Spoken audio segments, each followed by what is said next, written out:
A circle of radius 2 units rolls on the outside of the circle x square plus y square plus 4x equal to 0, touching it externally. Find the locus of the center of this outer circle. ठीक है, ये circle, ये इस question का एक part हो गया कि एक सर्कल है 2 यूनिट्स का जो इस सर्कल के आउटसाइड में रोल कर रहा है, तो उस सर्कल का सेंटर का लोकस फाइंड करना है ना। उसके बाद also find the equations of the common tangents to the two circles when the line joining the centers of the two circles is inclined at an angle of 60 degree with the x-axis। ठीक है, ये बाद में देखेंगे, पहले circle का एक part को सॉल्व कर देते हैं। तो सर्कल, एक सर्कल दिया हुआ है, चलो मान लेते हैं कि ये सर्कल का एक रफ डायग्राम हो गया। ठीक है, ये सर्कल बना लिए। ये गिवन सर्कल है x square plus y square plus 4x equal to 0 का इक्वेशन है, इसका डायग्राम बना दिए। अब एक सर्कल है जो रेडियस 2 यूनिट का है, इस सर्कल के ऊपर में रोल कर रहा है ना। तो वो जो सर्कल होगा वो मान लेते हैं कि ये सर्कल होगा जो इसके ऊपर में रोल कर रहा है, ऐसे है ना, ऐसे रोल कर रहा है ऊपर में। तो उस सर्कल का सेंटर का लोकस फाइंड करना है। तो इस सर्कल का सेंटर कितना होगा, ये जो गिवन सर्कल है इसका सेंटर है यहाँ से x square plus y square plus 4x equal to 0 है ना। तो यहाँ से हम सर्कल का सेंटर फाइंड कर सकते हैं। तो 2gx होता है, तो 2g इक्वल टू 4 है, g इक्वल टू हो गया, और सेंटर होता है माइनस जी माइनस एफ। तो -2, 0, क्योंकि y का कोफिशिएंट नहीं है, तो -2, 0 इसका सेंटर हो गया। ठीक है, ओके। और इसका रेडियस कितना होगा, अच्छा इसका जो जिसका लोकस फाइंड करना है सेंटर का, उसका h k हम लोग मान लेते हैं। ठीक है, और इस सर्कल का जो गिवन सर्कल है इसका रेडियस कितना होगा, सर्कल का इक्वेशन है x square plus y square plus 4x equal to 0। इसका रेडियस हो जाएगा रूट अंडर जी का स्क्वायर मतलब -2 का स्क्वायर और f का स्क्वायर और माइनस c होता है। ठीक है, तो +0 - 0 ये हो जाएगा, तो रेडियस 2 आ गया। ओके, और ये जो गिवन सर्कल है जो 2 यूनिट का रोल कर रहा है उसका रेडियस तो 2 दे दिया है, मतलब ये दोनों को अगर हम ज्वाइन करेंगे दोनों का सेंटर को, तो ये भी 2 है ये भी 2 है, मतलब डिस्टेंस हो जाएगा 4। जब दोनों का डिस्टेंस 4 है तो लिखते हैं डिस्टेंस 4 है, इसका सेंटर को O मानते हैं, इसका सेंटर को O1 मानते हैं। तो O1 इक्वल टू 4 है।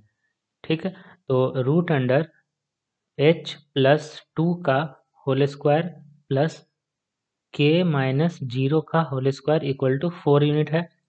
होल स्क्वायर करते हैं दोनों साइड, तो h+2 का होल स्क्वायर प्लस k का स्क्वायर इक्वल टू 16।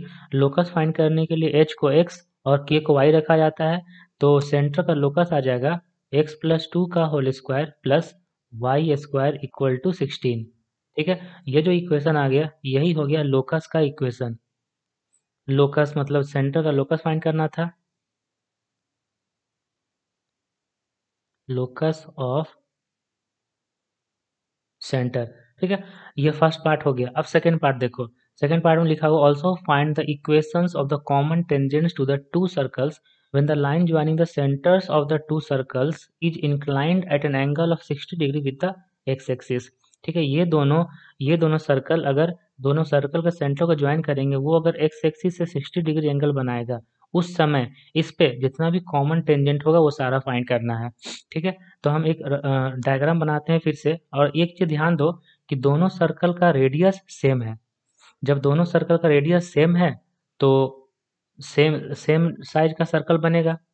तो ये एक सर्कल हो गया रेडियस 2 का, और एक दूसरा सर्कल होगा जो इसी पे ऊपर में रोल होगा, उसका रेडियस 2 है। और इस तरीके से हमको ड्रॉ करना है कि दोनों का सेंटर को ज्वाइन करने से वो एक्स एक्सिस से 60 डिग्री एंगल बनाएगा। तो जो ऊपर वाला सर्कल होगा रोल करेगा, वो सर्कल मान लेते हैं कि ये कोई सर्कल होगा। ठीक है, और जो नीचे वाला सर्कल होगा वो भी ऐसा ही सर्कल बनेगा, ये कोई सर्कल होगा। तीनों का रेडियस सेम ऐसा मान लिए, और अगर लाइन को ज्वाइन करेंगे सेंटर को, सेंटर वाले लाइन को अगर ज्वाइन करेंगे तो वो पॉजिटिव एक्स एक्सिस से 60 डिग्री एंगल बनाएगा। ऐसा क्वेश्चन में दिया हुआ है, तो ये कुछ मान लिया लाइन, और ये पॉजिटिव एक्स एक्सिस से 60 डिग्री एंगल बना रहा है, ऐसा मान लिया।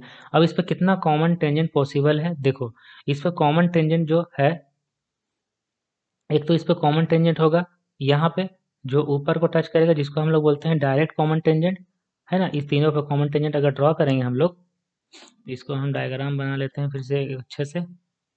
ओके, ये एक कॉमन टेंजेंट हो जाएगा जो तीनों सर्कल को टच करते हो जाएगा, तो इसको बोलते हैं डायरेक्ट कॉमन टेंजेंट। एक यहाँ पे होगा, ठीक है, और एक इधर हो जाएगा। तो देखो ये डायरेक्ट कॉमन टेंजेंट हो गया, और एक ट्रांसवर्स कॉमन टेंजेंट भी होगा जो दोनों सर्कल को टच करेगा, जो इधर होगा ऐसे। तो ये एक टेंजेंट हो गया, और इसी तरीके से एक और टेंजेंट होगा यहाँ पर, ये एक टेंजेंट होगा। ठीक है, तो ये जो दोनों टेंजेंट है इसको बोलते हैं हम लोग डायरेक्ट कॉमन टेंजेंट, ये टेंजेंट और ये टेंजेंट। यहाँ पे ये जो टेंजेंट है ये हो गया direct common tangent, direct common tangent. और ये दोनों टेंजेंट जो है, ये दोनों टेंजेंट, ये हो गया ट्रांसवर्स कॉमन टेंजेंट। ठीक है, अब ये दोनों का, ये दोनों डायरेक्ट कॉमन टेंजेंट और ये दोनों ट्रांसवर्स कॉमन टेंजेंट का इक्वेशन फाइंड करना है। तो पहले डायरेक्ट कॉमन टेंजेंट का इक्वेशन देखते हैं। ये जो गिवन सर्कल है उसका सेंटर है -2, 0 एंड उसका रेडियस है 2 यूनिट, उसका रेडियस है 2 यूनिट। ठीक है, अब देखो ये जो लाइन है, सेंटर वाला लाइन है, उसका स्लोप दे दिया है, इंक्लाइनेशन 60 डिग्री स्लोप मिल जाएगा। और जो इस लाइन का स्लोप है उस वही स्लोप होगा डायरेक्ट कॉमन टेंजेंट का ही, क्योंकि ये दोनों तीनों का रेडियस सेम है तो ये तीनों लाइन पैरेलल हो जाएगा। ठीक है, तो सर्कल का सेंटर है, सर्कल का सेंटर है -2, 0 एंड रेडियस है 2, रेडियस है 2 यूनिट। तो डायरेक्ट कॉमन टेंजेंट का इक्वेशन हम लोग अब लिखते हैं। तो इक्वेशन ऑफ, हम लिखते हैं डायरेक्ट कॉमन टेंजेंट पहले फाइंड कर रहे हैं। तो डायरेक्ट कॉमन टेंजेंट का हम लोग का स्लोप जो है वो हो जाएगा √3। ठीक है, तो इक्वेशन लिखते हैं y = √3x प्लस सी। ठीक है, ये हो गया इक्वेशन। अब इस लाइन का सेंटर से डिस्टेंस अगर लेंगे, टेंजेंट है ना, तो सेंटर से डिस्टेंस इक्वल टू रेडियस होगा। ठीक है, रेडियस इक्वल टू 2 यूनिट दिया हुआ है। तो सेंटर से डिस्टेंस, इसको पहले हम जनरल फॉर्म में कन्वर्ट करते हैं, √3x - y plus c equal to 0, line का इक्वेशन हो गया। सेंटर है -2, 0, यहाँ रखते हैं -2√3 मॉड ऑफ -2√3 और -0 प्लस सी का मॉड बाई रूट अंडर √3 का स्क्वायर प्लस 1 का स्क्वायर, 4 हो जाएगा। दिस इक्वल टू रेडियस मतलब 2 है, तो -2√3 प्लस सी, तो c -2√3 का मॉड इक्वल टू होगा 4। ठीक है, तो c -2√3 इक्वल टू +-4 हो गया। तो c का वैल्यू यहाँ से आ जाएगा, तो c का वैल्यू हो गया 2√3 +-4। तो c का 2 वैल्यू मिला, तो डायरेक्ट कॉमन टेंजेंट का 2 इक्वेशन आ जाएगा। तो डायरेक्ट कॉमन टेंजेंट का 2 इक्वेशन क्या आएगा, एक आएगा c का वैल्यू रखते हैं प्लस, एक बार +4 के साथ, एक बार -4 के साथ, इक्वेशन आ जाएगा y = √3x प्लस 2√3 प्लस 4, और दूसरा इक्वेशन होगा y = √3x प्लस 2√3 माइनस 4। ठीक है, ये दोनों डायरेक्ट कॉमन टेंजेंट हो गया। अब हम लोग को फाइंड करना है ट्रांसवर्स कॉमन टेंजेंट। तो ट्रांसवर्स कॉमन टेंजेंट के लिए हम लोग को ये पॉइंट और ये पॉइंट फाइंड करना पड़ेगा। ठीक है, ये दोनों पॉइंट फाइंड करना पड़ेगा। ये जो परपेंडिकुलर है और ये भी रेडियस परपेंडिकुलर होगा। ठीक है, परपेंडिकुलर होगा तो ये दोनों पैरेलल है, और ये जब 90 है, ठीक है, ये 90 पैरेलल है, तो देखो ये जो लाइन हो, ये लाइन जो ट्रांसवर्स कॉमन टेंजेंट है वो डायरेक्ट कॉमन टेंजेंट पर परपेंडिकुलर हो जाएगा, क्योंकि दोनों का रेडियस जो है वो सेम है, सेम सर्कल है ना। तो ये परपेंडिकुलर यहाँ पे होगा, ये भी परपेंडिकुलर होगा, तो इसका तो स्लोप मिल जाएगा। क्योंकि ये जो लाइन है डायरेक्ट कॉमन टेंजेंट, उसका स्लोप है √3, तो इसका स्लोप कितना आ जाएगा, इसका स्लोप आएगा -1/√3। अब किसी भी तरह हम ये वाला पॉइंट फाइंड कर ले m, और ये पॉइंट मान लेते हैं n। n अगर फाइंड कर लेंगे और ये स्लोप पता है -1/√3, स्लोप -1/√3, तो हम लोग को इक्वेशन मिल सकता है। ठीक है, तो ये जो लाइन है, ये लाइन, ये सेंटर का पॉइंट है -2, 0, यहाँ से ये डिस्टेंस है 2 यूनिट।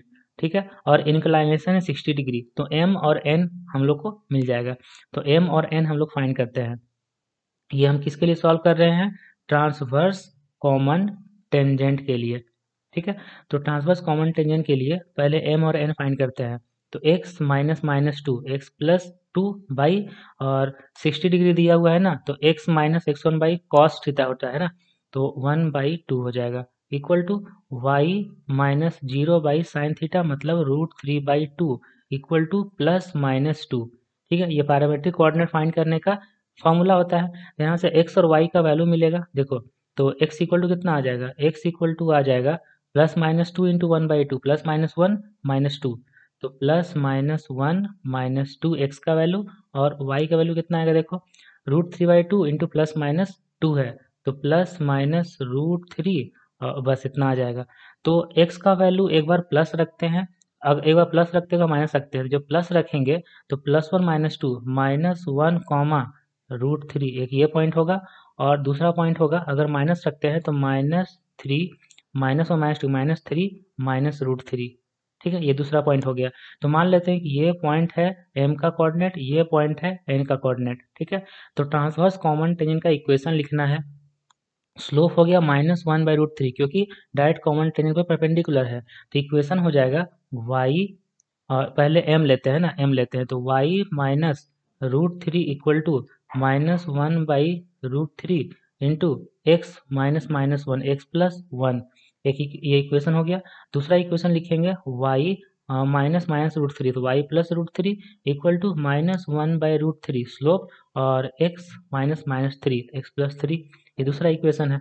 अब इसको थोड़ा सिंप्लीफाई कर देते हैं तो ट्रांसफर कॉमन टेंजेंट का इक्वेशन जनरल फॉर्म में आ जाएगा। तो देखो √3y -3 इक्वल टू -x -1, तो x plus √3y equal to 2। एक ये इक्वेशन आ गया ट्रांसवर्स कॉमन टेंजेंट का। दूसरा equation √3y plus 3 equal to -x -3, तो x plus √3y equal to -6, ये दूसरा इक्वेशन हो गया। तो ये दोनों ट्रांसवर्स कॉमन टेंजेंट का इक्वेशन हो गया, और ये दोनों डायरेक्ट कॉमन टेंजेंट का इक्वेशन हो गया। ठीक है, यही फाइंड करना था। ओके।